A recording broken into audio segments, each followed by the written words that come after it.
Bueno, bienvenidos a este conversatorio sobre el cáncer, una visión integral de la enfermedad. Obviamente el enfoque y lo que hemos querido desarrollar para el día de hoy es precisamente ir comprendiendo un poco más allá de la enfermedad para todos, ¿sí? Tanto para aquellos que son pacientes como para los familiares que pudieran estar con algunas preguntas, dudas, comentarios, etcétera. Y por supuesto para todos aquellos que formamos parte del staff, de quienes trabajamos en todo lo que tiene que ver con el ámbito médico, bien sea en el diagnóstico, en el tratamiento. Así que bienvenidos todos, por supuesto, bueno, súper complacidos de tenerlos una tarde más. De verdad que hoy ha sido un día súper atareado porque hemos estado corriendo. Rogelio y yo tuvimos entrenamiento con el personal de bomberos acá de la isla para un tema de accidentes con materiales radiactivos. De verdad que, bueno, los pacientes, las cosas, obviamente atender las cosas de la oficina a distancia. Ha sido un poquito complicado, pero bueno, ya estamos aquí, ¿no? Que es lo más importante. Y vamos a comenzar entonces. Perfecto. Permítame aquí colocarlo en modo presentación. Y vamos a dar inicio entonces, sin más preámbulos, a lo que sería nuestro conversatorio del día de hoy. Obviamente el objetivo, lo que hemos querido desarrollar para ustedes el día de hoy es precisamente, aquí está, poder ver en todo su contexto, en toda su justa medida, el cáncer desde todos los aspectos.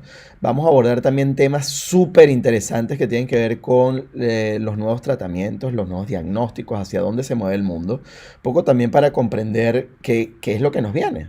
Sí, más allá de lo que ya sabemos y de lo que ya conocemos, es muy importante también conocer, bueno, cuál es la tendencia, hacia dónde se está moviendo el mundo. Así que, bueno, por supuesto, muchísimas gracias a todos quienes hicieron posible este conversatorio, a la FRALC, a la NEN, a igual forma a la PRAM, es decir, todas organizaciones que tienen que ver con Radioprotección de América Latina y el Caribe, en el caso de la Federación de Radioprotección, también en la Red Latinoamericana para la Educación en tecnología nuclear y por supuesto la Red Latinoamericana de Protección Radiológica en Medicina. De igual forma a todo el equipo de Curazao Medical Center y por supuesto a nuestro maravilloso equipo de Serovca, quienes sin ellos no hubiésemos hecho posible este conversatorio. Así que bueno, muchísimas gracias a todos y sin más preámbulos, bienvenidos y comencemos entonces. Sí, uno de los aspectos más importantes con el cual me gusta a mí comenzar a hablar sobre el tema del cáncer es precisamente ese análisis que necesitamos nosotros desarrollar para comprender realmente qué es para ustedes el cáncer. Vamos a ver aquí quienes nos están acompañando en todas nuestras redes sociales, bien sea en Facebook, en YouTube. Aquí los estamos leyendo, por supuesto. De verdad, gracias a todos. Sí, desde Nicaragua, Chile, Perú, Ecuador, Bolivia, República Dominicana, Argentina, por supuesto, México, Venezuela, Colombia. De verdad que estamos súper encantados, por supuesto, de tenerlos a todos ustedes acá todos los viernes con nosotros. Así que de verdad, súper contentos. Vamos a ver, ¿qué consideran ustedes que pudiese ser el cáncer? Vamos a ver, por aquí ya nos comentan una antipatía celular, sí, o sea que tenemos una modificación, digamos, desde ese punto de vista, a nivel de lo que serían esas células. Vamos a ver qué más. Replicación, sí, ojo que también las células, digamos, normales también se replican, sí, debe haber alguna diferencia sustancial con respecto al resto de las células que también, sí, definitivamente también se están replicando. Vamos a ver. Vamos a ver qué más nos dicen. Por aquí también los voy leyendo en nuestro grupo de Facebook. Así que bueno, bienvenidos de verdad a todos. Muy bien, qué interesante, muy bien, buenas vistas, perfecto. Muy bien, bueno, en términos generales, ¿sí? Cuando vemos el cáncer, quiero que veamos este video, ¿sí? Un videito corto, muy corto, nada más unos cuantos segundos. Pero definitivamente por aquí ya Maximiliano nos ha dado algunos puntos, Gabriel también, de igual forma. Muy bien, todos más o menos tenemos la idea y precisamente lo que voy es a pulir un poco, trayéndoles este video con ustedes, ¿sí? Fíjense ustedes la diferencia entre las células que están a mano izquierda, esas celulitas que podemos allí identificar, digamos, con color rojo, ¿sí? Que corresponderían a las células normales. Y fíjense por el contrario qué está ocurriendo con las células cancerígenas, es decir, esas células que están ahora en un crecimiento acelerado. Perdón porque no sé si estamos viendo, no, perdón, ahora sí.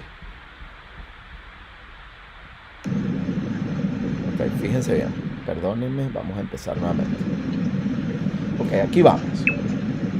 Tenemos a mano izquierda lo que sería una replicación de células normales y en el lado derecho una replicación de células cancerígenas. Fíjense ustedes cómo en el mismo instante de tiempo, sí, considerando un día tras otro, fíjense ustedes cómo es el crecimiento de unas con respecto a las otras, ¿sí?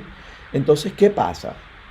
Definitivamente uno de los primeros puntos a los cuales nos hemos conseguido en el caso de lo que sería el análisis del cáncer es efectivamente este aspecto, es decir, nosotros tenemos un crecimiento acelerado y descontrolado de las células, ¿sí? Todas nuestras células se están replicando de manera normal todos los días, por supuesto, pero este tipo de células, las células cancerígenas, sufren y padecen de un elemento bien importante y además ya lo vamos a ir conectando con un poquito lo que vimos en radiobiología. Aquellos que no nos pudieron acompañar, los invito a que, por supuesto, aquí abajo también tienen todos los detalles en nuestras redes y por supuesto en nuestro canal de YouTube, de manera tal de que puedan ir a buscar nuestro conversatorio sobre radiobiología.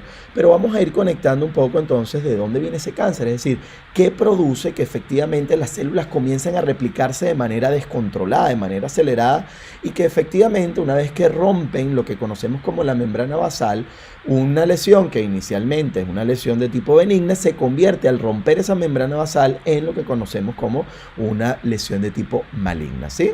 Y por supuesto esa lesión maligna puede migrar hacia otras zonas del cuerpo, hacia otros tejidos u órganos, y obviamente es cuando hablamos de metástasis. Entonces, bien, teniendo en consideración esto, ¿qué ocurre? ¿Qué está pasando acá? Vamos a ver con el tema del cáncer. El cáncer realmente, y es una de las complicaciones que nosotros tenemos, una enfermedad multifactorial, pero más allá de ser multifactorial también obedece a que tiene una gran variedad de enfermedades.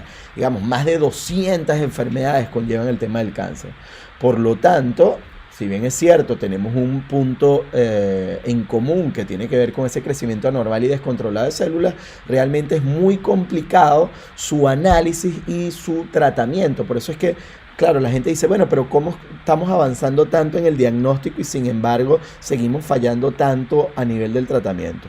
Fíjense que el cáncer definitivamente es uno de los puntos de mayor cantidad de análisis, ya que obviamente es la segunda causa de muerte a nivel mundial después de lo que tiene que ver con las enfermedades cardíacas, y esto ha hecho a que inevitablemente estemos en una continua investigación, tanto diagnóstico como tratamiento. Sin embargo, efectivamente uno de los problemas más complicados obviamente para la cura es que no hay un solo tipo de cáncer.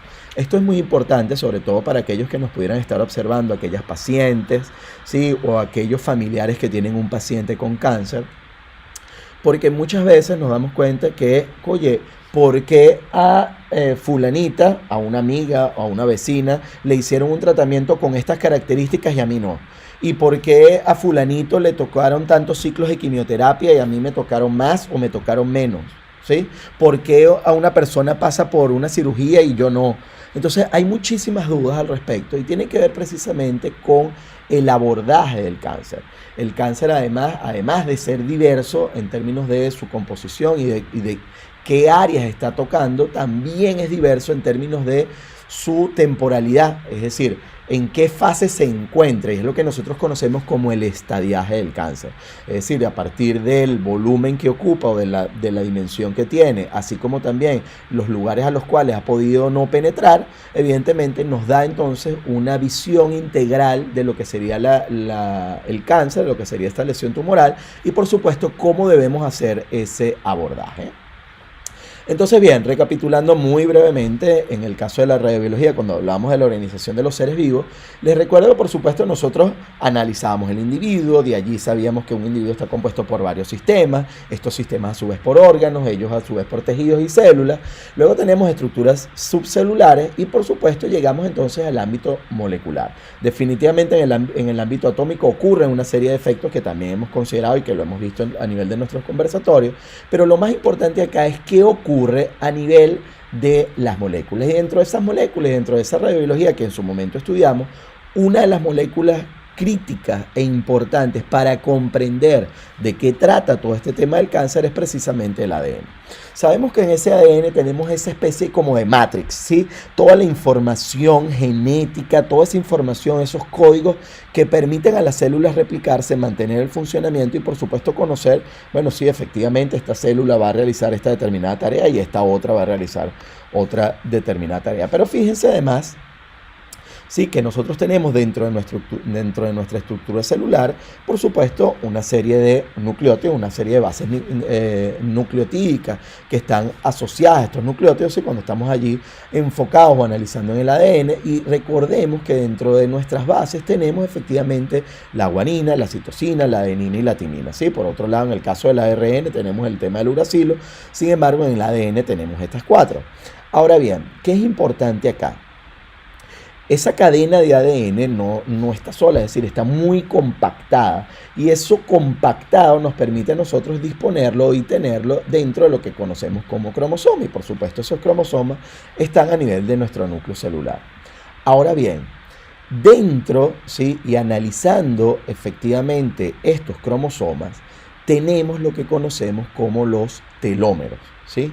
Los telómeros son, efectivamente, muchas veces los denominamos, digamos, parte de ese reloj biológico, de lo que controla ese reloj biológico, y tiene que ver con que esos telómeros son los extremos de los cromosomas, ¿sí? Esos extremos que ustedes pueden ver ahorita en pantalla de manera un poco más gráfica, ¿sí? Ocurre a que la función principal, el objetivo de ellos es precisamente proteger el material genético que porta el resto del cromosoma. Son esos custodios, esos vigilantes que garantizan ese mantenimiento de la información de manera apropiada.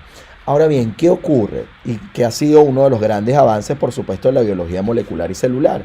Que después de cada ciclo de reproducción, los telómeros van haciendo y se van haciendo cada vez más cortos, van perdiendo parte de esa información y por ejemplo, en el caso por ejemplo de nuestras células de piel, que recordemos, nosotros tenemos un ciclo aproximado alrededor de 24 horas de esa replicación celular a nivel de nuestras células de piel, después de 60 o un poco más de reproducciones, esos telómeros se deterioran a tal punto, en tal medida, que van a dejar de proteger el ADN de la célula.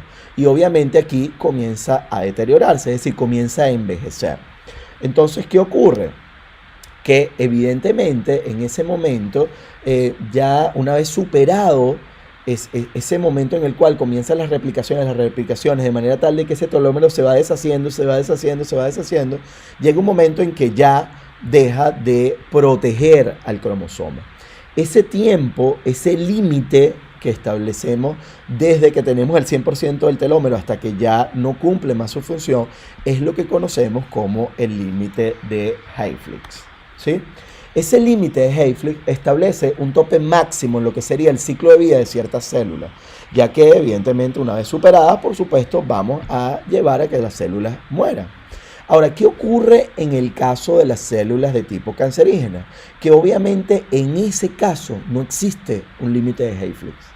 Estas van a producir, este grupo de células cancerígenas producen una enzima, que en este caso todos conocemos, es la conocida como la telomerasa, que previene que estos telómeros se vayan acortando con cada ciclo de reproducción. Por lo tanto, ¿qué va a ocurrir? Que esto va a permitir que se reproduzcan de manera ilimitada, hasta que de tanto crecer y crecer esas células, yo vea afectado efectivamente el órgano y obviamente deje de funcionar.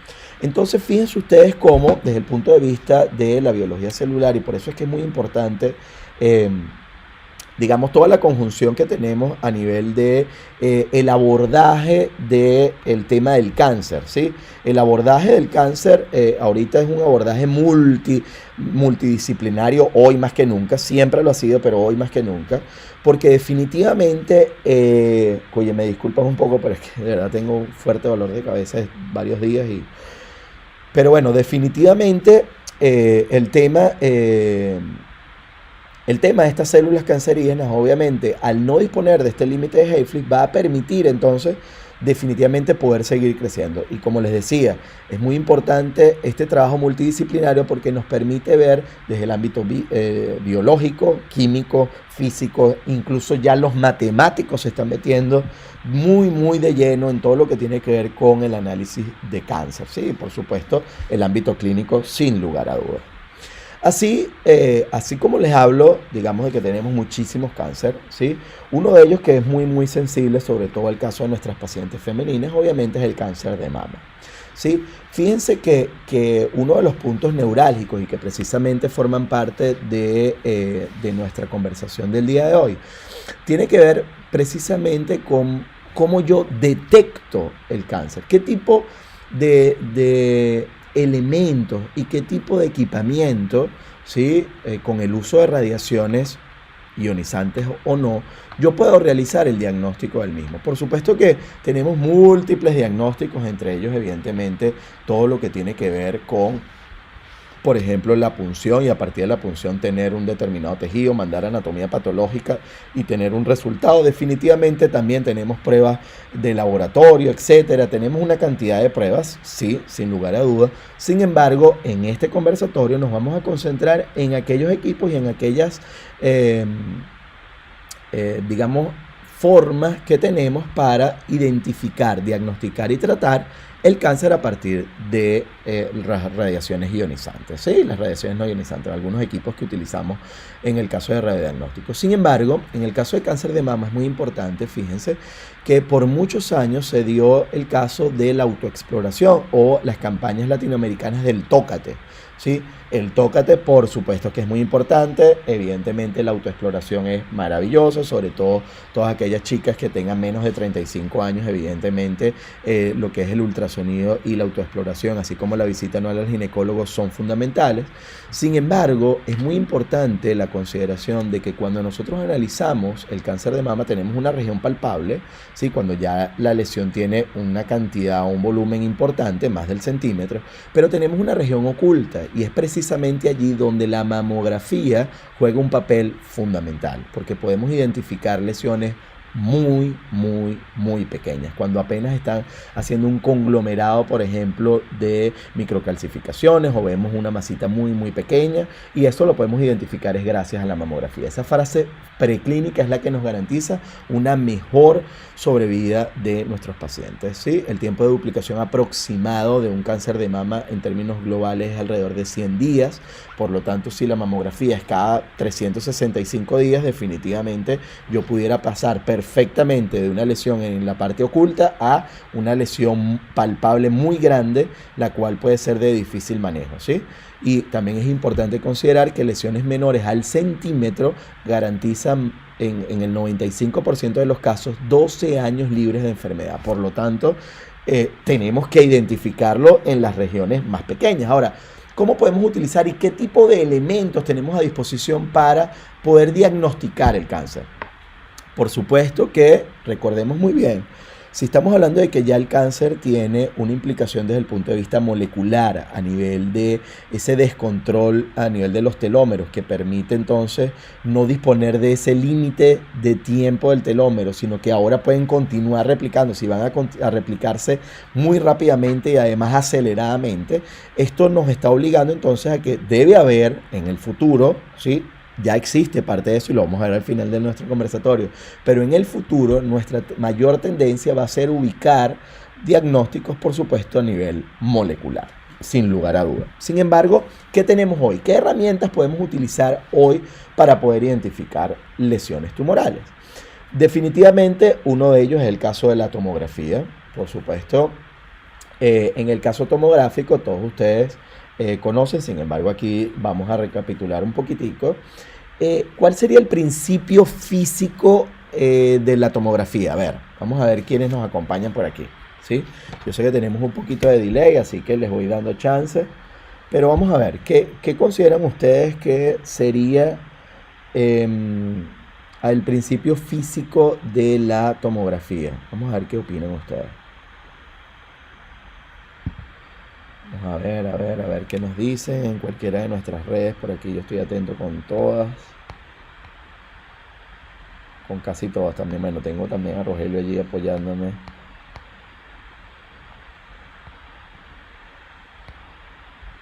Cuéntenme, a ver. Muy bien. Sí, definitivamente, por acá nos comentan que sí, por supuesto, estamos analizando o identificando lo que tendría que ver con la atenuación de los distintos tipos de tejidos. Y sí, definitivamente, en el caso tomográfico, nuestro principio físico de funcionamiento es qué es lo que me está atenuando la radiación. Es decir, yo conozco, ¿sí? La intensidad y las características de la radiación que sale del tubo de rayos X, desconozco qué es lo que está ocurriendo allí a nivel de lo que sería el paciente y por supuesto tengo un anillo de detección. Entonces, ¿qué pasa? Yo lo que hago es comparar y analizar qué es lo que me estaría llegando si no tuviese nada contra lo que yo efectivamente está llegando a nivel de los detectores. Por lo tanto, el principio físico de funcionamiento no es más que los análisis de los niveles de atenuación de los distintos tipos de tejido. Ahora bien, ¿contra qué comparo yo esa atenuación de los distintos tipos de tejido, de las distintas zonas o áreas dentro de un determinado tejido? La comparo precisamente contra lo que sería el agua, ¿sí? El coeficiente de atenuación del agua. Por lo tanto, en el caso tomográfico, yo estoy comparando atenuación de un determinado tejido, ¿sí? Con respecto a la atenuación del agua. ¿Cómo atenúa esa radiación ionizante, en este caso rayos X, un determinado tejido versus cómo atenúa el agua esa misma cantidad de radiación? ¿Sí? Muy bien. Permítanme aquí que estoy aquí también viendo un poquitico a todos quienes nos están acompañando desde el Facebook también y por supuesto también incluso hasta en LinkedIn nos están escribiendo, así que bueno, yo voy respondiendo poquito a poco. Sin embargo, les prometo, si me queda algo por allí pendiente, lo sigo atendiendo. Muy bien, por otro lado también tenemos imágenes como el caso del PET-CT. Lo vamos a abordar más adelante, el caso de las imágenes moleculares, ¿sí? En el caso de las imágenes de medicina nuclear. Sin embargo, sabemos que lo disponemos allí. Por otro lado tenemos el caso de, por ejemplo, la resonancia magnética. ¿Qué ocurre con la resonancia magnética? En el caso de la resonancia magnética, así como el caso del ultrasonido, acá no trabajamos con radiaciones ionizantes, ¿sí? En el caso de la resonancia magnética, nuevamente un muy breve resumen. El principio físico es que yo hago pasar una corriente a través de un magneto. Obviamente esto genera un campo magnético muy intenso. Cuando estamos hablando de un campo magnético muy intenso, es que es más de 1000 veces el campo magnético de todo el planeta Tierra contenido allí en ese imán. Y eso es lo que entonces, ese magneto lo que me va a permitir es entonces generar un campo magnético que force a que esos protones, a que esos átomos de hidrógeno que yo tengo en el cuerpo, que muchos los tengo con el agua, pero otros los tengo formando parte de diferentes tipos de moléculas, en la grasa, etcétera, en todos lados, obviamente se alineen o desalineen con respecto al campo magnético. Y a partir de allí, obviamente, dependiendo de las secuencias que yo establezca a partir de ondas de radio, yo voy a generar entonces una imagen, un tipo de diagnóstico por imagen. En el caso de la resonancia magnética, nuevamente los invito, aquí abajo tenemos todo lo que tiene que ver con nuestras redes y allí en nuestro canal de YouTube está el conversatorio de resonancia magnética completamente gratuito, por supuesto, para todos ustedes. En el caso del ultrasonido, aquí sí estamos trabajando con ondas de tipo mecánicas, ¿sí? A diferencia de las ondas electromagnéticas, las ondas mecánicas sí necesitan un medio físico para poder transmitirse. Evidentemente, acá sí no estamos hablando del resto de las ondas de radio, rayos X, rayos gamma, nada de eso, que estamos hablando de una onda mecánica, ¿sí? En el caso del ultrasonido. Por otro lado, también tenemos, por ejemplo, para hacer una valoración, por ejemplo, de lo que sería la mama, evidentemente la mamografía, el ultrasonido mamario, incluso la resonancia magnética. También tenemos imágenes de medicina nuclear, como es el caso del PEM, ¿sí? De la mamografía por emisión de positrones.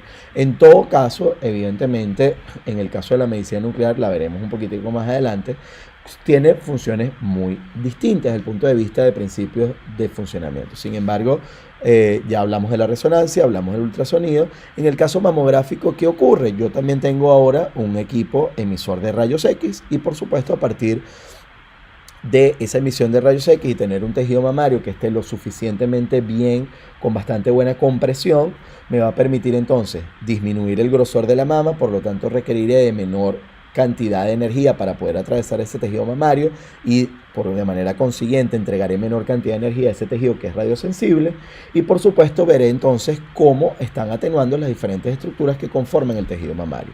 Es muy importante en el caso de la mama, muy particularmente allí, el hecho de que el tejido mamario en términos de densidad es muy parecido, ¿sí? En términos de densidades, bien sea el tejido desde el punto de vista fibroglandular o el tejido adiposo, incluso las lesiones tienen densidades muy similares. Lo que sí difiere de manera significativa, que es casi el doble, un poquito más del doble, son las microcalcificaciones con respecto a las densidades que se manejan en la mama. De allí que en una mamografía sea muy rápido identificar muy fácilmente las microcalcificaciones con respecto al resto del tejido mamario. Sin embargo, es mucho más complejo, por ejemplo, identificar lesiones que pudiesen ser ocupantes de espacio, etcétera, y que pudieran estar allí en medio de lo que sería el tejido fibroglandular o estar ubicadas dentro de lo que sería la mama. De allí la importancia, por supuesto, de un buen entrenamiento de nuestro personal médico. Muy bien. Ahora, ¿qué ocurre con el caso de la medicina nuclear y por qué la quise dejar aparte? En el caso de la medicina nuclear, aquí trabajamos con imágenes de tipo funcionales, ¿sí? Aquí, ¿por qué nos referimos a imágenes funcionales o imágenes también moleculares?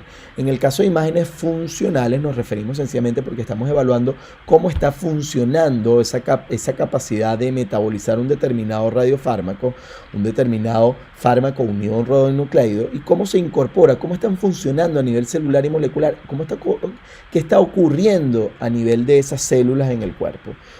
Así pues, tenemos que, en el caso de la medicina nuclear, podemos identificar lesiones malignas, incluso mucho antes que podamos ver una patología desde el punto de vista estructural. Entonces, ¿qué tenemos? Tenemos que con las imágenes, por ejemplo, de tomografía o de resonancia, tenemos imágenes, sí, que efectivamente, por ejemplo, como en el caso de la tomografía, una imagen de transmisión, en donde analizamos la atenuación de los diferentes tipos de tejidos, pero allí estamos viendo una imagen de tipo estructural, y de igual forma en el caso de la resonancia magnética. En el caso de las imágenes de medicina nuclear, nos estamos adelantando un paso más y estamos buscando qué ocurre a nivel funcional. ¿Por qué nos sirve esto? Porque lo que hemos identificado con el pasar del tiempo es que vemos un daño primero en lo funcional y luego lo vemos en lo estructural. ¿Por qué? Porque comienza un pequeño daño a nivel de las células o de un grupo de células que afecta el funcionamiento de una determinada área o de un determinado lugar o parte de ese órgano y luego ese daño, por supuesto, se va a traducir luego en un daño a nivel estructural del órgano que estamos evaluando. De allí, por supuesto, que surja el hecho de que la medicina nuclear sea una de las técnicas con bastantes aplicaciones en el ámbito oncológico. Si bien es cierto, también la podemos utilizar en otras especialidades, como también lo conversamos en una de nuestras charlas sobre medicina nuclear. Evidentemente el caso de evaluación del cáncer, todo el tema oncológico, por supuesto, cobra importancia, mucha relevancia en el caso de la medicina nuclear. Muy bien. Por otro lado, por supuesto, esa medicina nuclear nos permite, en este caso, el equipo que ustedes vieron acá, ¿sí? Un equipo SPECT CT, es decir, tenemos un tomógrafo, ¿sí? Asociado, que es el gantry que ustedes ven acá, asociado a dos detectores, ¿sí? Que son este que ustedes ven acá con el número 1 y por supuesto acá el número 2. Aquí estamos haciendo, digamos, parte de las pruebas de control de calidad. Obviamente en el caso del SPECT-CT nos aporta una información bien importante. Recuerden que el caso del SPECT no es más que una gama cámara, en este caso de doble cabezal. Lo que ocurre es que yo ahora puedo tener unas diferentes proyecciones que me permiten tener, digamos, diferentes ángulos y por supuesto una visión integral del paciente, ¿no? En forma tridimensional. Luego, al asociarle el CT, por supuesto voy a tener entonces ahora mayor cantidad de sensibilidad y por supuesto voy a incrementar la especificidad. Sin embargo, en términos globales, en el caso de la medicina nuclear, nos permite sí analizar posibles lesiones, por ejemplo, como en este caso, lesiones de tipo metastásica y evidentemente indicar y ser muy precisos cuando ya le unimos el caso tomográfico, podemos entonces ser mucho más precisos. Fíjense ustedes acá que yo tengo una resolución muy baja en el caso de la medicina nuclear, a diferencia, por supuesto, del tema estructural que me da la tomografía. Pero si yo fusiono las dos técnicas, evidentemente tengo las bondades de la tomografía, por supuesto, unido a las bondades de la medicina nuclear como técnica desde el punto de vista o análisis funcional. Por lo cual, esto me permite añadir exactitud diagnóstica y incrementa la especificidad de lesiones positivas. Por otro lado, también tenemos el caso, por ejemplo, del PET. En este caso, ¿sí? Tomografía por emisión de positrones. Aquellos que no han pasado por el caso de medicina nuclear, les digo que se están perdiendo de lo mejor, de lo mejor, de lo mejor. ¿Sí? Creo yo que la medicina nuclear, para mí por lo menos, es lo más apasionante que existe porque te permite conocer y analizar qué ocurre a nivel celular, a nivel molecular, qué está pasando allí. Por supuesto, bueno, eso es una cosa súper interesante que después se traduce finalmente en las imágenes, ¿no? Y es lo que podemos comprender. Pero además en el caso del PET es uno de los puntos bien interesantes para nosotros los físicos, porque acá estamos hablando de elementos radioactivos que emiten positrones. Les pregunto yo aquí a la audiencia, vamos a ver si ustedes saben por casualidad, ¿a qué se refiere los positrones? ¿Qué características tienen los positrones? Además que, bueno, un elemento radiactivo de este tipo emite desde el núcleo un positrón. ¿Cómo es posible que emita un positrón? O sea, es que esos núcleos son distintos. ¿Qué partículas sabemos nosotros que había en el núcleo? A ver. Vamos a ver qué nos dicen por acá.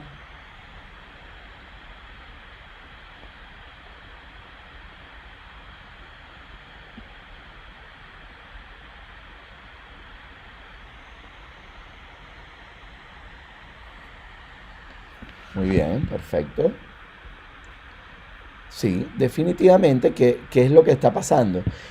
En el núcleo, ¿sí? Nosotros tenemos protones y neutrones, es decir, partículas cargadas positivamente y las partículas neutras, en el caso de los neutrones. Pero bien, ¿qué ocurre?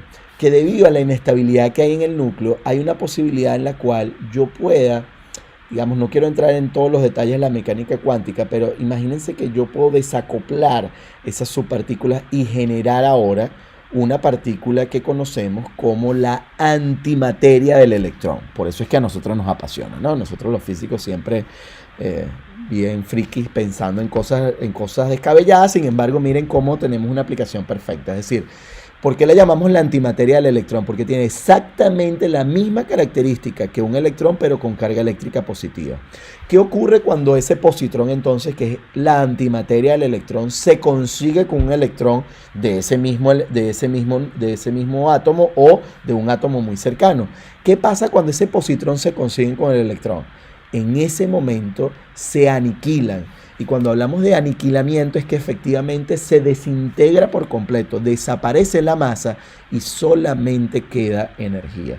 Quedan energía en forma de 2 fotones de 511 kiloelectronvoltios que son detectados por el anillo de detección.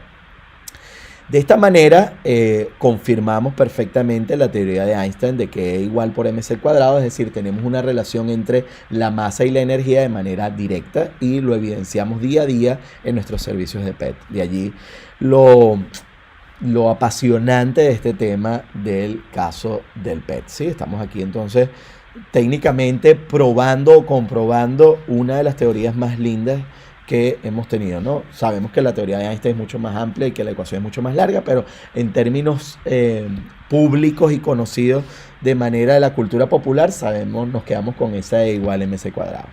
Muy bien, entonces en el caso del PET-CT tenemos una imagen, en el caso del PET, una imagen funcional asociada a una imagen tomográfica. La imagen tomográfica nos continúa dando una mayor especificidad, ya que va a darnos lo que sería la imagen estructural, ¿sí? Pero adicionalmente la tomografía tiene un valor añadido, y tiene un valor añadido porque nos permite hacer correcciones por atenuación. Es decir, yo pudiera tener dos zonas del cuerpo completamente distintas, por ejemplo, pulmón y no sé, crestas ilíacas, por ejemplo, y yo pudiera tener la misma intensidad de contraste, es decir, yo veo en la imagen de PET, veo la misma intensidad en la imagen en esos dos puntos. Sin embargo, yo ya sé que, bueno, si ya esas crestas ilíacas han atenuado la radiación, en caso en el cambio del pulmón no tengo nada que me atenúe, muy poco que me atenúe, evidentemente a nivel de la cresta ilíaca será una mayor captación y tendré entonces un lugar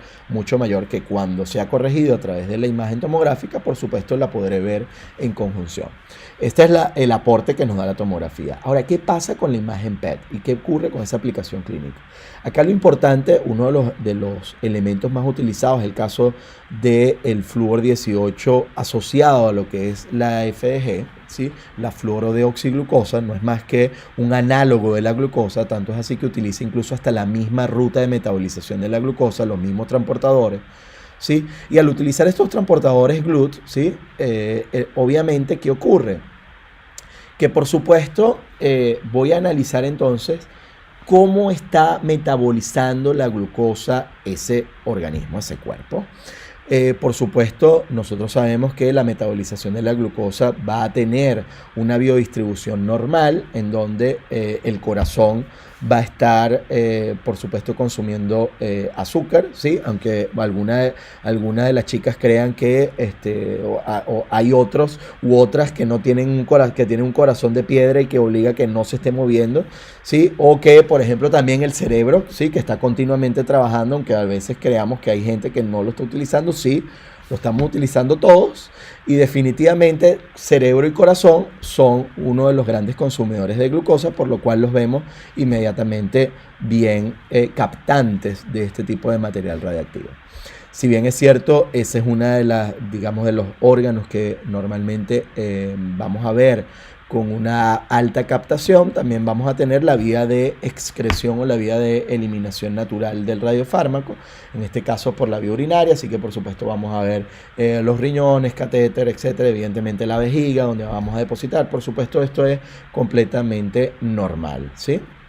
Sin embargo, uno de los factores claves a considerar en el caso del PET-CT es que definitivamente yo voy a tener entonces unido un radionucleido a un fármaco. Este fármaco, en este caso la FDG, esa fluorodeoxiglucosa, es lo que nos permite dirigir el radionucleido a las determinadas áreas, en este caso donde se metaboliza la glucosa. Tenemos muchas lesiones tumorales que al crecer aceleradamente necesitan por lo tanto mayor cantidad de azúcar para continuar esa replicación, así que es fácilmente entendible que vayan a ser consumidoras de glucosa. Hay algunos tipos de lesiones que no son altamente captantes de glucosa, no requieren de mucha glucosa y por lo tanto es más difícil en el caso del PET-CT, así que evidentemente como en cualquier estudio diagnóstico tendremos unas indicaciones bien precisas para poder tener este tipo de equipamiento. Esto lo conversamos con mayor nivel de detalle a nivel de nuestro conversatorio sobre PET. Sin embargo, fíjense, esto es lo que tiene que ver con el fármaco. Ahora, ¿qué tiene que ver con el hecho de las radiaciones? Ese radionucleido es un elemento radioactivo, en el caso del flúor 18, que emite positrones, se aniquilan con el electrón y emite esos dos fotones de 512 kiloelectronvoltios. Entonces, el fármaco dirige hacia el órgano o el área que yo quiero evaluar o ese funcionamiento que quiero estar analizando, como es el caso de la metabolización de la glucosa. Y por otro lado, el radionucleido es como esa alarma de ese carro que me permite decir, epa, ¿dónde está? ¿Dónde está esa mayor captación? Es aquí, aquí me está reportando, entonces inmediatamente yo puedo estar identificando. Así que el radionucleido en este caso se convierte o se transforma en esa alarma que dispara y que me señala dónde está esa mayor captación y por lo tanto, por consiguiente, dónde pudieran estar esas células tumorales. Ahora bien, aquí voy con uno de los de lo que tiene que ver probablemente con el futuro, el presente y el futuro de los análisis de las imágenes, ¿sí? En muchas ocasiones, y yo lo comentaba en algunos espacios, en algunos congresos, el hecho de que ya desde el año pasado se veía en Latinoamérica una gran preocupación por parte de los médicos radiólogos del tema de la utilización de la inteligencia artificial. En términos de que, oye, si la inteligencia artificial nos arropa, entonces ya no tendremos trabajo, porque, bueno, oye, obviamente comparar una tomografía versus 50.000 de una base de datos, eso no lo puede hacer ningún médico en su sano juicio en menos de 24 horas, eso es imposible. Sin embargo, la inteligencia artificial va a ir y está de la mano, está pensado precisamente para, a partir de lo que sería de una determinada imagen, por ejemplo, de una imagen de medicina de resonancia magnética, realizar lo que es ese proceso de análisis de la morfología tumoral, es decir, proceder a la clasificación, a la segmentación, caracterizar las lesiones de manera tal de poder analizar, discutir y por supuesto evaluar, bueno, cómo es la reacción, cómo es el crecimiento, cómo ha sido, por ejemplo, también la reacción ante un determinado tratamiento. Entonces, por eso podemos ver cómo a partir de una imagen, digamos, inicial, previo o antes del tratamiento, y luego imágenes secuenciales que nos permiten comparar, por ejemplo, a mitad de tratamiento de quimio y al final, o a mitad de tratamiento de radioterapia, etcétera, cómo es la respuesta que hemos tenido a nivel de la morfología tumoral. Es muy importante entender que la interfaz tumoral es irregular y muy compleja en el caso de los tumores cancerosos. Es decir, los tumores cancerígenos tienen un crecimiento, sí, acelerado, descontrolado, ya lo hemos conversado, pero adicionalmente recuerden que están en medio de un ambiente donde también tiene mucho tejido normal, y esto obliga, por supuesto, a que yo tenga una cierta irregularidad en lo que tiene que ver con esa invasión del cáncer a aquellas áreas que pudiesen estar de manera normal, o ese ambiente normal que pudiera estar allí muy cercanos a ello. Entonces tenemos una cantidad de células tumorales basales, luego unas células tumorales invasoras, y tenemos también unas células tumorales incipientes. Es decir, tenemos como tres renglones, pero esos tres renglones a mí me gusta más verlos no tanto probablemente aquí, sino aquí. Y creo que este es uno de las imágenes probablemente más importantes dentro del análisis del cáncer, ¿sí? Y tiene que ver precisamente con los diferentes volúmenes que ocurren en él. Es decir, nosotros tenemos una primera fase inicial de ese cáncer, es decir, aquellas células más viejitas, las primeras, esas células que comenzaron debido a esa mutación o a ese daño a nivel de lo que era ese freno, ¿se recuerdan? Ese límite a nivel del telómero que producía que continuara en ese crecimiento. Bueno, vamos a suponer ese primer conglomerado de células. ¿Qué ocurre? En el momento en el cual ese conglomerado inicial de células comienza a replicarse, ahora tengo muchas más células que todas están ávidas de nutrientes, de quitarle al ambiente normal mayor cantidad de nutrientes, que necesitan mayor irrigación sanguínea, que necesitan, por supuesto, consumir, y evidentemente esto va a generar inevitablemente un punto de hipoxia, y por supuesto también va a generar una disminución de lo que sería el flujo sanguíneo a esas primeras células cancerígenas, y por consiguiente vamos a tener que ese primer grupo se convierta en un centro necrótico. Ahora, el hecho que yo hable de un centro necrótico no quiere decir que geométricamente ese centro esté ubicado en el centro de la lesión, no necesariamente. Es decir, una lesión más cercana hacia un sistema óseo, por ejemplo, probablemente crezca más fácilmente hacia el otro lado, y evidentemente, bueno, probablemente ese centro ya esté ubicado o ya se encuentre muerto justamente más cercano al hueso. Entonces, esa primera área en donde tenemos esa área necrótica es un área donde ya las células finalmente mueren, es decir, son células cancerígenas iniciales, pero esas células mueren porque ya no les llega mayor nutrientes, no les tienen la posibilidad de seguir creciendo, porque ahora tienen que competir contra sus iguales para consumir nutrientes y tomar más alimentos y seguir creciendo.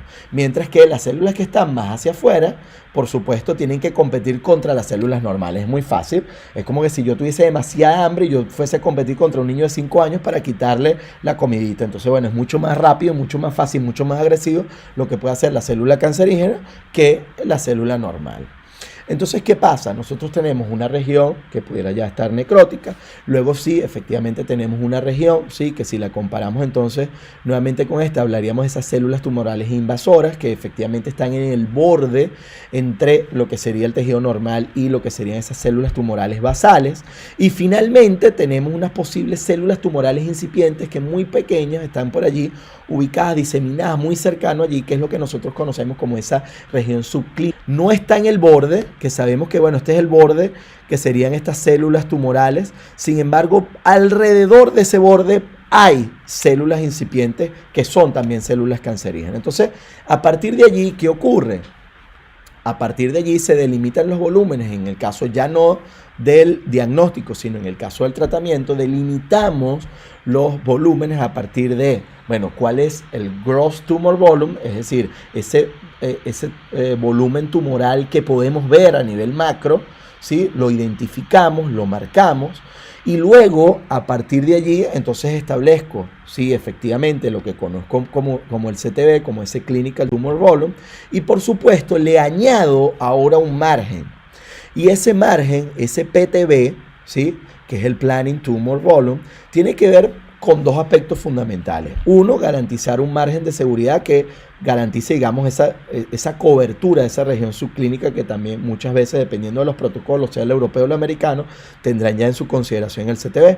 Pero en el PTV ya yo enmarco lo que es esa región subclínica, tengo lo que es esa delimitación de la frontera de la región tumoral que puedo ver, pero adicionalmente ese PTV tiene una distancia un poco mayor porque también incorporo los posibles movimientos que pudiera haber, o bien sea involuntarios por el paciente en forma de respiración, etcétera, o de posicionamiento. Recordemos que dentro del proceso natural, ¿sí?, que llevamos a cabo, por ejemplo, en el caso de la radioterapia, nosotros tenemos un determinado posicionamiento, ¿sí?, y ayudamos a la fijación de ese paciente a que esté de la manera más estricta posible y garantizar entonces una repetibilidad durante todo el tratamiento. Sin embargo, pueden haber algunos movimientos que eso se mejora evidentemente con la utilización de imágenes, ¿sí?, a través de lo que sería, por ejemplo, ya las técnicas tipo IGRT, que me permite entonces mejorar día a día y adaptarme día a día a la región específica que quiero evaluar. Sin embargo, lo que sí quiero que tengamos muy en cuenta es que la delimitación de volumen, por ejemplo, más allá de cómo hacerlo solamente con la tomografía, bueno, yo tendría que pintar lo que podemos ver arriba a mano izquierda, solamente eso que sería el gross tumor volume. Sin embargo, yo puedo perfectamente, ¿sí?, en este caso yo vería tres posibles, ¿sí?, ubicaciones que ustedes verán acá. Permítanme ver si... Déjenme colocarles aquí con el puntero láser, que se ve mejor acá. A ver si se ve, sí. Entonces, tendría tres ubicaciones en donde pudiesen ser, y tendría que planificar entonces el tratamiento en base a estas tres locaciones, ¿sí?, y por lo tanto establecer mi PTV en cada una de ellas. Fíjense ustedes todo lo que tengo que irradiar si solamente me concentrara con la imagen tomográfica. Pero ¿qué ocurre si yo analizo la imagen de PET-CT? Bueno, que si yo estoy viendo cómo está funcionando esas células que constituyen esa lesión, me doy cuenta que estas lesiones no tengo que considerarlas y por lo tanto me centro la atención efectivamente en el único grupo celular que está continuamente creciendo. Por lo tanto, fíjense ustedes cómo yo puedo planificar un tratamiento con muchísima mejor seguridad para el paciente, con muchísimo menos complicaciones a nivel de lo que sería la exposición y por supuesto la cantidad de dosis absorbida a nivel de todos los tejidos con respecto al caso tomográfico. Entonces, por supuesto, el PET-CT pasa a jugar un papel fundamental. Si hemos comprendido cómo funciona, ahora comprendemos, por supuesto, cómo ese beneficio y cómo ese análisis de lo que está ocurriendo a nivel celular y molecular lo puedo ahora yo extrapolar y llevarlo efectivamente a la práctica clínica. En el caso de la radioterapia, por supuesto, ya pasando lo que sería el ámbito de tratamiento, constituye una de las aplicaciones pacíficas de las radiaciones ionizantes, un aspecto esencial del tratamiento del cáncer. Y obviamente aquí tenemos como dos grandes bloques, ¿no? O sea, el caso de la teleterapia, el caso de la braquiterapia. En el caso de la protonterapia, por supuesto, con la utilización de partículas alfa.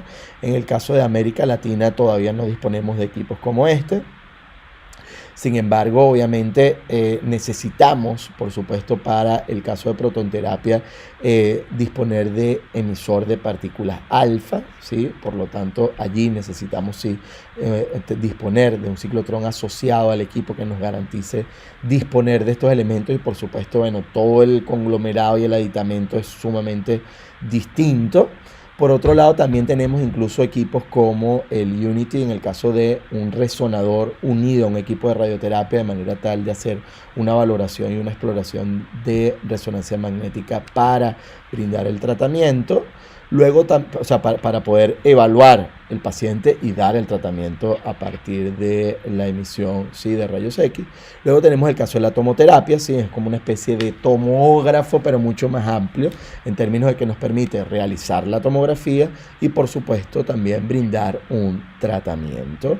Sí, en el caso de tomoterapia sí se dispone a nivel de Latinoamérica y el Caribe, disponemos de equipos como este. Por otro lado, tenemos el caso, por ejemplo, del Gamma Knife o del CyberKnife. En el caso del Gamma Knife, tengo ahora, sí, un equipo con la cual yo dispongo de una fuente radiactiva, y esas fuentes radiactivas van entonces a ubicarse en distintas posiciones, en distintas locaciones, para entregar una cantidad de tratamiento específica. En el caso de Gamma Knife, dirigido a lo que es a nivel de cabeza, ¿sí? Ustedes pueden ver allí cada uno de esos orificios por donde se va a disponer el movimiento de la fuente radiactiva, ¿sí? Por ejemplo, en el caso de cobalto. Y luego tenemos el caso del CyberKnife, en donde tenemos ahora mayor cantidad de libertad de movimiento, en donde podemos abordar diferentes áreas. Por supuesto, en el caso también de tratamiento, es muy importante destacar que también tenemos el tratamiento con radionucleidos, ¿sí? Lo que conocemos como terapia metabólica. En el caso de la terapia metabólica es que, bueno, yo estoy dirigiendo ahora un elemento radiactivo, ¿sí?, que también emite partículas beta. Por ejemplo, el más utilizado en la medicina nuclear convencional, el caso del iodo 131 para cáncer de tiroides, y en ese caso, evidentemente, bueno, yo tengo una ventaja, ¿no? El iodo 131 emite radiación de tipo gamma, pero también emite electrones. Entonces eso me permite que con los electrones genere el tratamiento, y con la radiación de tipo gamma yo puedo también tener una evaluación del punto de vista imagenológico. Entonces, obviamente, el caso de la terapia con radionucleidos es también uno de los elementos en donde utilizamos radiaciones ionizantes para tratamiento de cáncer. Ahora bien, ¿qué estamos buscando? ¿Qué es lo que tenemos hoy por hoy y que formó parte ya del futuro, de un futuro adelantado, y tiene que ver con lo que es la terapia personalizada de cáncer?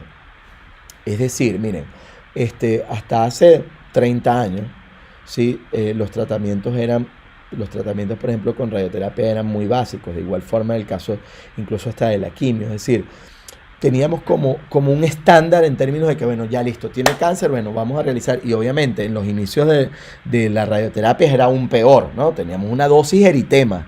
Es decir, bueno, exponga la radiación hasta que eso se ponga rojo, o sea, que tengas el eritema y listo, ok, ahí paramos. O sea, imagínense ustedes, sabíamos que generábamos un daño, pero bueno, no se tenía todo el conocimiento que se va teniendo con el pasar del tiempo. Entonces, ¿qué hemos buscado con el caso de las terapias personalizadas de cáncer? Obviamente que no todos los seres humanos somos iguales. Por supuesto, esto significa o requiere tener un perfilaje molecular. Adicionalmente, podemos añadir a esto marcadores de pronóstico, marcadores predictivos de sensibilidad o de resistencia a distintos tipos de drogas, también predictivos con respecto a eventos adversos. Y eso me genera, entonces, establecer, bueno, mira, yo debo generar una terapia personalizada para el grupo A, B, C, D, E y F, y no ahora, no como lo teníamos con muchos años anteriores, en donde teníamos una terapia global, ¿sí? De allí que también, por supuesto, dependiendo del tipo de cáncer, dependiendo del estadiaje, ustedes tengan o dispongamos todos de protocolos específicos para hacer los determinados tratamientos, ¿sí? En términos de la quimio más la radio, o la quimio más radio más braqui, o la cirugía en medio. Es decir, todo eso nos permite entonces tener, en medio de ese grupo de personas que nosotros podemos disponer acá, una terapia convencional era listo, tratamiento A para todo el mundo igual, y teníamos una respuesta clínica que, en el mejor de los casos, teníamos una respuesta clínica satisfactoria alrededor de un 30%. Ahora bien, ¿qué ocurre cuando comenzamos a involucrar el diagnóstico molecular? Cuando nos vamos a esas terapias de precisión, identificamos 3, 4, 5, la cantidad de grupos necesarios, y definimos, mira, para este grupo 1 le vamos a dar el tratamiento A, para el grupo 2 el B y para el grupo 3 el C. En esa medida vemos una respuesta clínica muchísimo más satisfactoria y muchísimo mayor al doble de lo que veíamos con un tratamiento convencional, de terapia convencional. ¿Qué ocurre y por qué esto es importante? Porque todos aquellos que nos están viendo, sean pacientes o familiares de pacientes, tendrán en la mente el hecho de que cuando son diagnosticados con cáncer, automáticamente lo que les viene a la mente es: voy a morir. ¿sí? Eso es lo primero que les viene. Y por eso es que también es muy importante para nosotros, los que atendemos y formamos sí, de radiodiagnóstico, de medicina nuclear y mucho más el de radioterapia, entender que nuestros pacientes vienen con una carga emocional importante y en muchos casos, mira, que me hayan dicho que tengo cáncer, obviamente yo vengo con un pasado y con un histórico en donde cáncer es igual a muerte, mira, no, Dios mío, yo ya estoy en mis últimos momentos, muchas veces incluso una parte de negación de no hacerse tratamientos, de no saber más nada, y no hay nada más alejado de la realidad, es decir, un diagnóstico precoz es una de las mayores ventajas desde el punto de vista competitivo que tenemos para garantizar una mejor sobrevida libre de enfermedad, un mejor manejo de la enfermedad y por supuesto una menor afectación de su calidad de vida. De aquí la importancia de que ante cualquier síntoma asista a su médico. Sabemos que con todo el tema del COVID-19, y de verdad yo les agradezco enormemente a todos por acompañarnos, sea que estén ahorita en vivo o todos aquellos que nos ven después en diferido en YouTube. Obviamente, gracias por tomarse este tiempo y ver ya el conversatorio hasta este momento, porque a pesar de toda la situación, una de las cosas que yo he dicho hasta el cansancio es que el cáncer no está en cuarentena. Si yo tengo algún tipo de sintomatología, si yo necesito realizarme la mamografía de control o una tomografía de control, es necesario porque es necesario evaluar y manejar cómo va con su tratamiento o cómo va en términos del diagnóstico. Así que muy importante, por supuesto, esta comparación. Así pues, tenemos que el porcentaje de reducción del tumor con el caso de la terapia convencional era muy bajo, el caso de la terapia de precisión muchísimo más alto y por lo tanto tenemos un mayor control y una mejor respuesta ante el tratamiento. Ahora bien, aquí con esto vamos a ir cerrando un poquitico las ideas en términos al futuro, a lo que nos depara el futuro en relación a lo que sería el cáncer. Gracias por sus palabras, por allí les voy leyendo, de verdad gracias, Rocío también. A ustedes de verdad por acompañarnos, gracias a todos, a Maxi que también por allí lo vi, a Maximiliano que también un fiel amante de la medicina nuclear y además bastante activo en lo que serían nuestras redes, ¿no? Así al igual que todos, de verdad, gracias a todos, a Paula, de verdad, gracias a todos por estar por aquí siempre pendientes y acompañándonos, de verdad, gracias a ustedes. Ahora bien, ¿qué pasa con el tema del futuro? Y aquí voy con algunos aspectos, ¿no? Considerando que el tema molecular es uno de los que va a jugar un papel fundamental, que ya lo juega y que además lo va a seguir jugando, por supuesto, en el mañana, tiene que ver entonces con el análisis de lo que conocemos como las sirtuinas. No sé si ustedes ya lo habrán escuchado.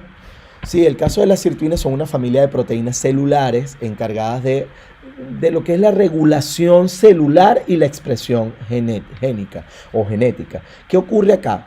Fíjense, en estos últimos 20 años, realmente 23 años, los biólogos han demostrado que estas sirtuinas pueden retrasar el proceso de envejecimiento en muchas especies animales. De aquí que se evalúen estas proteínas como probablemente esos reguladores de lo que serían las vías metabólicas, de la estabilidad genómica, de la apoptosis, incluso del metabolismo energético, de la inflamación.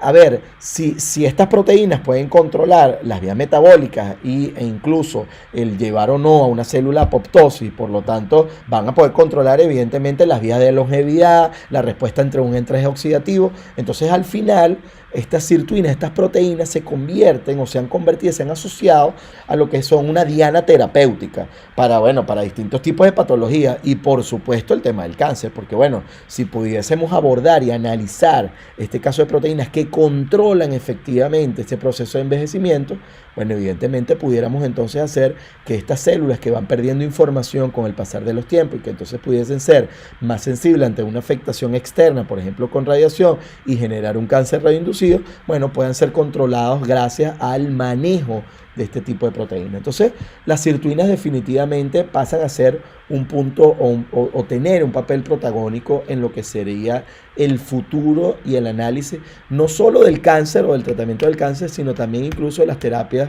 antienvejecimiento, ¿sí? Sí, probablemente, ¿cómo es que se llama? La de Egipto, la emperatriz esta que es famosa, Rogelio, o a ver. No. Ella, la que era famosa.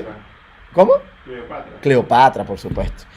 Cleopatra que estaba toda psicoseada con el tema que si bañarse en oro, hacer no sé qué cosa con chocolate, hacía de todo, ¿no? Cleopatra estaba pendiente de ver cómo rejuvenecía lo más posible. Definitivamente si hubiese conocido de las sirtuinas y hubiese dispuesto de toda la biología molecular que conocemos hoy, ya tendríamos probablemente bastantes Cleopatras, ¿no? Aquí entre nosotros. Muy bien, gracias, Cleopatra, sí. Ok, muy bien. Tenemos entonces también como otro punto el tema del Panzer, ¿sí? Recientemente fue publicado un artículo, y aquí por eso se lo hemos querido traer, sobre este nuevo método de detección temprana del cáncer, pero en este caso está muy limitado a lo que es cáncer de estómago, esófago, colorectal y el caso de pulmón y de hígado. ¿Qué ocurre con esto? Tenemos una muestra de sangre y a partir de esa muestra de sangre podemos detectar crecimientos cancerosos, ese crecimiento acelerado de células, ¿sí? En pacientes que aún no han presentado síntomas, es decir, empieza a producirse ese crecimiento acelerado y yo lo puedo identificar a través del cáncer. Ahora, ¿cómo funciona? Obviamente este método permite revelar la ocurrencia de cáncer hasta 4 años antes. Aquí sí nos ganaron en el caso de la medicina nuclear, ya que obviamente se adelanta muchísimo en el tiempo con respecto a lo que pudiéramos ver ya en términos de afectación celular o de funcionamiento y por supuesto más allá a nivel de lo que pudiese ser con una afectación del punto de vista estructural. Ahora bien, este método se basa en lo que conocemos como la metilación del ADN tumoral, es decir, ese ADN tumoral circundante que está allí presente, ¿sí? Es un fragmento de un ADN derivado del tumor en el torrente sanguíneo, no está asociado con las células. En este caso, recuerden que tenemos ese ADN tumoral corriendo en parte del torrente sanguíneo, pero que tiene la información genética asociada a ese crecimiento acelerado y descontrolado, y por lo tanto, si logramos tomar, ¿sí?, parte de ese ADN tumoral circundante, nos va a permitir entonces, a partir de la incorporación de un grupo metilo, ¿sí?, de SSH3, a la estructura de la citosina, va a inhibir la expresión del gen asociado. Y de esta manera, esta inhibición del gen, entonces me va a traer como consecuencia, ¿sí?, que yo la pueda relacionar muy fácilmente con la aparición del cáncer. Entonces, como resultado del silenciado del gen supresor del crecimiento tumoral, ¿qué está pasando? Que definitivamente yo tengo entonces ese ADN circulante, yo lo puedo estar tomando, puedo entonces hacerle la incorporación del grupo metilo y ver efectivamente si se produce la inhibición de la expresión del gen asociado. Y de esta manera puedo identificar ya un gen mucho antes de yo poder ver una respuesta desde el punto de vista ya de conglomerados celulares y verlo entonces en términos de una afectación funcional y con muchísima mayor anterioridad de una afectación a nivel estructural. Por otro lado, recordando entonces nuestras bases nitrogenadas, adenina, guanina, timina y citosina, ¿sí?, conformantes de lo que sería el ADN, nosotros también tenemos estas islas de lo que denominamos las islas de CpG.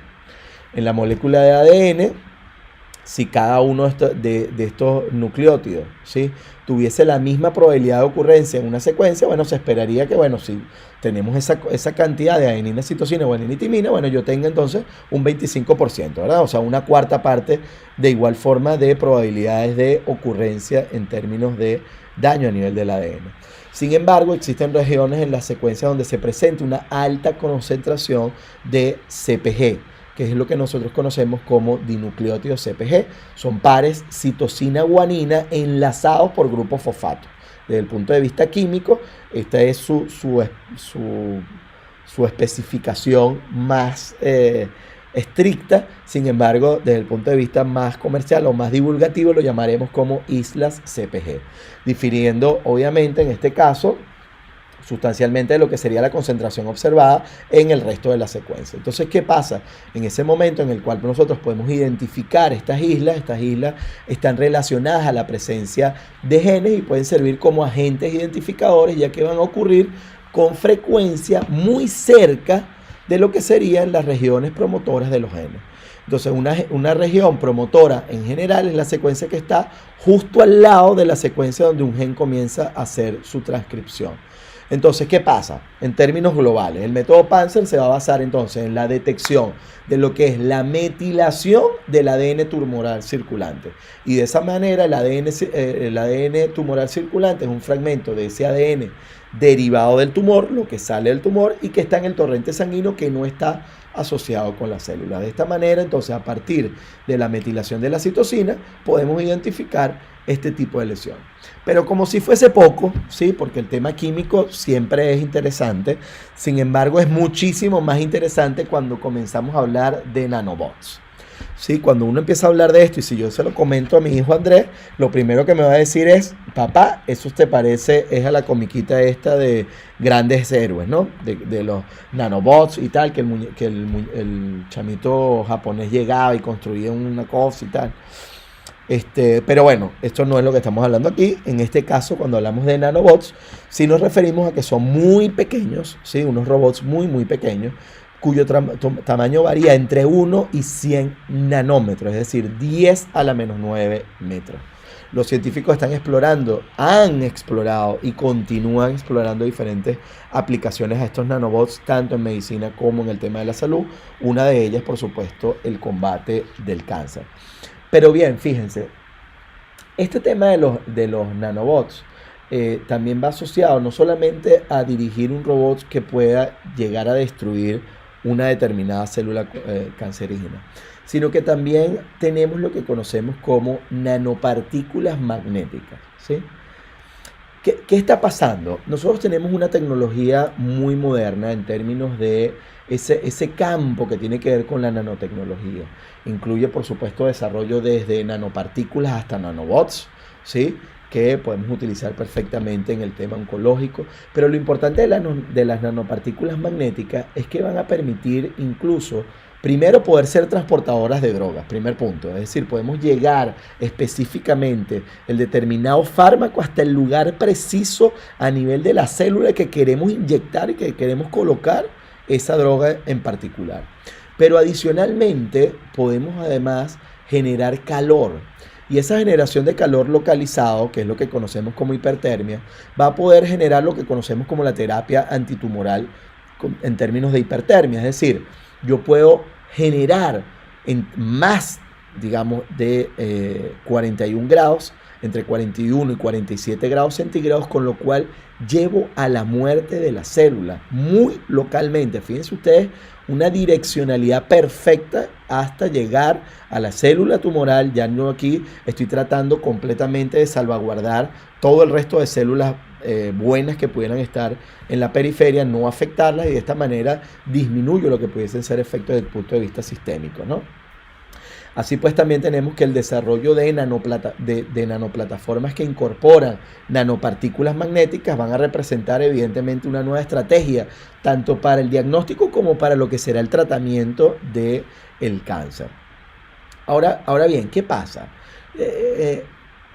El caso de tener nanopartículas magnéticas, ¿sí?, va a permitir definitivamente generar, debido a ese magnetismo, existe susceptibilidad por parte de las nanopartículas.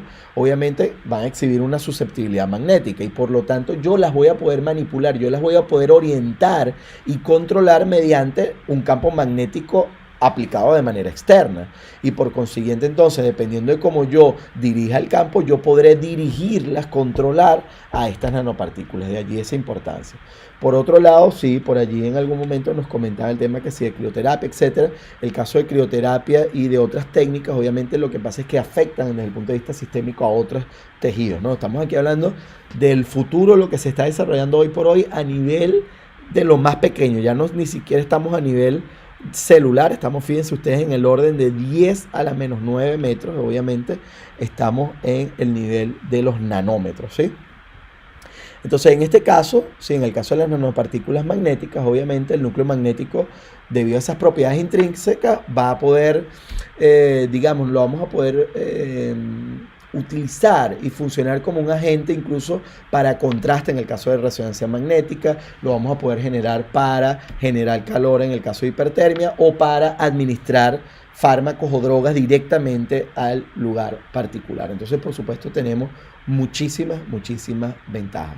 Además, podemos agregar distintos tipos de agentes, por ejemplo, desde el punto de vista quimioterapéutico, es decir, entonces le metemos diferentes químicos para atacar a un grupo de células, o bioterapéuticas, dependiendo con ácidos nucleicos o con proteínas que inestabilicen ese tipo de células, también con agentes, por ejemplo, fluorescentes o fotosensibilizantes. Es decir, aquí ahora una vez que ya tú tienes los nanobots o que tú ya tienes, por ejemplo, estas nanopartículas magnéticas, ahora se abre todo un nuevo panorama. Sí, así que tenemos que tener mucho cuidado porque la radioterapia probablemente tenga un ciclo de vida más corto. Sin embargo, obviamente esto está desarrollándose, ¿sí? En la medida en la cual que pasemos de toda esta investigación y de todos estos desarrollos a la práctica y a una extensión, una cosa masiva a nivel global, obviamente requerirá de mucha cantidad de años. Sin embargo, también este tipo de nanopartículas magnéticas también están diseñadas para poder ser utilizadas incluso con PET. Sí, tendrían obviamente, y se ha venido trabajando, sobre todo en el caso del CERN, algunos análisis en función de buscar la formación con un complejo de un radioisótopo seleccionado, y que esto nos permite entonces disponer de un radioisótopo que emite radiación y que lo podemos ver en la imagen, y por otro lado que pudiéramos estar dirigiendo la terapia, etcétera, y ver en tiempo real qué está pasando. Así que obviamente, como les digo, esto es algo súper interesante, ¿sí? Desde que empezamos a preparar la conferencia con todo nuestro grupo del Departamento de Investigación y Desarrollo, todo el equipo de físicos médicos, de tecnólogos de técnicos radiólogos, de licenciados en imagenología, obviamente empezamos a darle muchísimas vueltas a todos y cada uno de estos aspectos, y de verdad que son súper apasionantes, ¿no? En términos del trabajo. Como les comentaba, en el caso de las nanopartículas, obviamente la hipertermia, como les había dicho, entre 41 y 47 grados, con lo cual fíjense que ya hoy por hoy existe una gran variedad, ¿sí?, ya de nanopartículas utilizadas. El caso del Feridex, por ejemplo, para hígado, o el Convidex para el caso de metástasis ganglionares, el Lumirem para el caso de intestino. Es decir, nosotros aquí ya disponemos de una cantidad importante, ¿sí? También tenemos nanoplataformas funcionalizadas con núcleos magnéticos implicadas en los distintos tratamientos de cáncer. Obviamente, fíjense cómo los desarrollos han sido a nivel de las universidades, ¿sí?, en términos incluso en el caso de una de las más famosas, en el caso de la Universidad de Johns Hopkins University, el SPIONS para lo que es el cáncer de próstata, ¿sí?, a partir de lo que es la hipertermia y radioterapia. Por supuesto que todos estos han sido incorporaciones y análisis que se han estado llevando hoy por hoy de manera muy sistemática. Lo que quiero que sepamos es que no estamos paralizados, es decir, el mundo continúa a pesar de todo el tema del COVID-19, y por supuesto los adelantos y los avances en términos de cómo manejamos el cáncer, cómo lo diagnosticamos y cómo podemos llegar a tratarlo, incluso a nivel de nanobots o de nanopartículas, es un tema que está hoy por hoy en boga. Este tipo también de plataformas que podemos utilizar con nanopartículas, obviamente es una técnica de termoablación que podemos utilizar un láser infrarrojo, ¿sí?, para activar esas partículas, esas nanopartículas magnéticas. Van a absorber esa radiación proveniente del infrarrojo, resultando en una mayor capacidad para calentar ese nanosistema, ese nanoambiente en el cual está ubicada, y por supuesto, obviamente va a ser un incremento, un impacto muchísimo mayor que lo que pudiéramos tener en términos de la hipertermia magnética convencional. Aquí lo que sí, y es lo que se ha venido manejando, es cómo se responde a ese incremento de calor. Fíjense que de manera normal estamos entre 41 y 47 grados, obviamente incorporando estas plataformas con dermoablación y con la utilización del láser infrarrojo, pudiésemos incrementar aún más en la temperatura y pudiéramos entonces tener una afectación aún más importante. Entonces, evidentemente, este es uno de los factores. También tenemos el caso, por ejemplo, de la entrega de genes, un enfoque terapéutico un poco más reciente, con el potencial también de brindar tratamiento para el cáncer.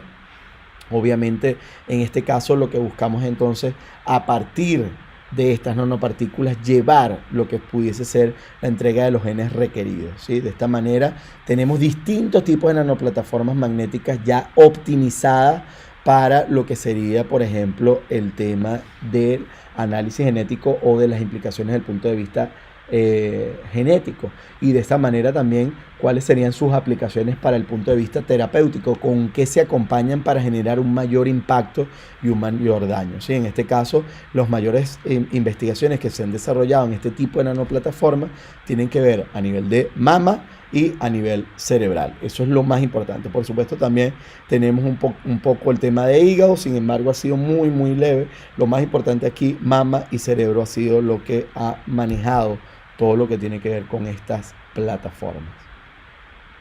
Así que bueno, con esto nos despedimos. De verdad que súper agradecidos, por supuesto,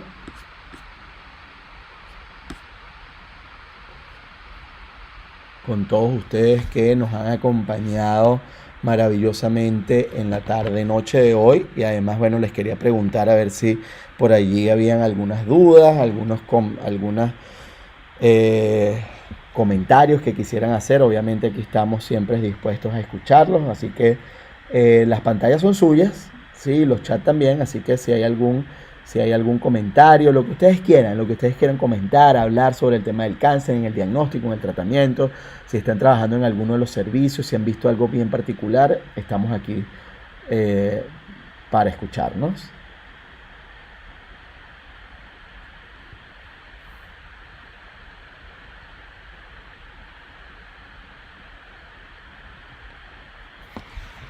Gracias a ustedes, de verdad. Gracias por sus palabras, de verdad. Gracias.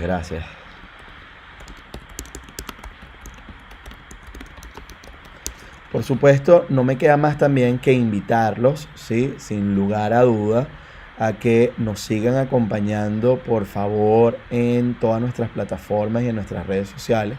También van a conseguir acá en nuestro canal de YouTube, ¿sí? En el canal de YouTube de Cerovka, ¿sí? Cerovka TV, van a poder conseguir todos los conversatorios, así que los invito a que permanezcan allí, se suscriban, se conecten con nosotros. Por allí también estamos súper pendientes de si hay algún conversatorio, algún tema que ustedes quisieran abordar.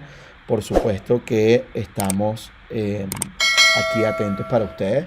Ustedes disponen allí de todos los conversatorios para estar así conectados y por supuesto estar en muy buena disposición con cada uno de ustedes. Además, bueno, les tengo esta noticia para cerrar. Nos han solicitado muchísimo. Normalmente hacíamos los cursos siempre de manera presencial. Con el tema del COVID, por supuesto, nos vimos forzados a adelantar parte de los proyectos que ya teníamos encaminados en términos de muchos de los cursos. Así que bueno, ya van a estar viendo el día lunes. Vamos a sacar un poco todo lo que tiene que ver con las inscripciones en nuestro próximo curso de protección radiológica.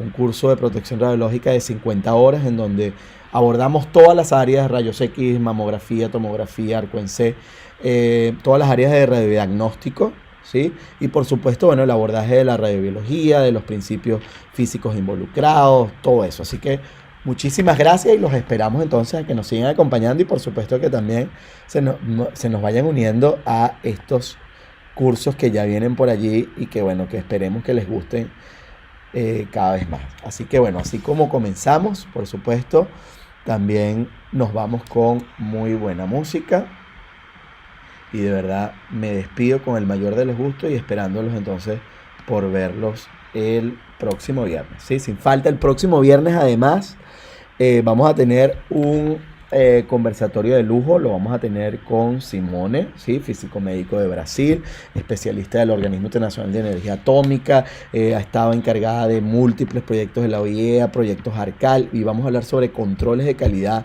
en radiodiagnóstico. Un tema súper apasionante, con muchísimo nivel de detalle, así que los invito a que no se lo pierdan, no se lo pueden perder. Y bueno, ahora sí, nos retiramos entonces. Muchísimas gracias y un fuerte abrazo.